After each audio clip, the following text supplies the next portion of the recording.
Putang ina, sa wakas. Nakita niyo ba yung news? May probable cause na para i-impeach si Sara Duterte. Mismo. Hindi lang to basta drama sa balita. Malalaman na natin anong nangyari sa confidential funds. It's about time na may managot sa pera natin.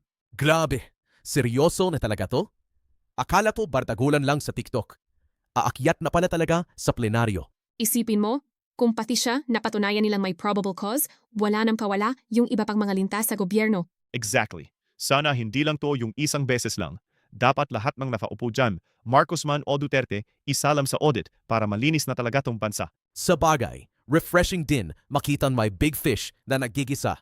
Sana maging standard na to, no? Like every official, no exemptions, para fair. Dapat lang, tang ina. Kapag nakalusap pa to, ewan ko na lang talaga sa Pilipinas. Lahat dapat na nakaupo sa taas, kabahan na. Kailangan nating pantayan to hanggang Senado.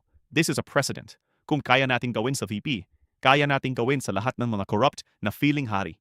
Accountability era na ba tayo? Basta ako, hihintayin ko yung susunod na plot twist. Sunod-sunod na to, guys. Kaya kayong nanunood, walang maka-DDS o Marcos dito. Lahat tayo ay para sa ikakabuti ng Pilipino. I-repost nyo na to. Siguraduhin nating hindi makakalimutan ng mga tao na pera natin yung nilustay nila bago tayo mag-eleksyon.